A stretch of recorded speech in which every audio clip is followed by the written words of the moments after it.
আসসালামু আলাইকুম প্রিয় প্রবাসী ভাইরা, আপনাদের জন্য দারুণ একটি সুখবর নিয়ে আসলাম।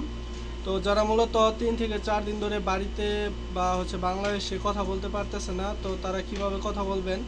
আমি একটু আগে সাওয়া, যেটা এসটিসি সিম, এই সিমে আপনার সৌদি আরবে যে রিয়াল, এই রিয়াল দিয়ে কিন্তু আপনারা চাইলে কথা বলতে পারেন।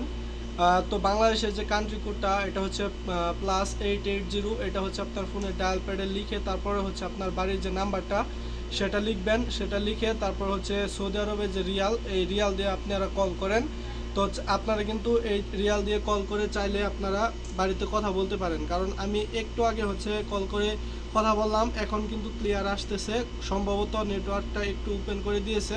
তো আপনারা চাইলে কিন্তু কল করে দিতে পারেন। আর সম্ভবত ইনশাল্লাহ বাংলাদেশের নেটওয়ার্ক সার্ভিসটা ইনশাল্লাহ খুব দ্রুত চালু হয়ে যাবে, এটা একটা সম্ভাবনা রয়েছে। তো আশা করি আপনাদের এই নিউজটা উপকারে আসবে। তো ভালো থাকবেন সবাই। আসসালামু আলাইকুম।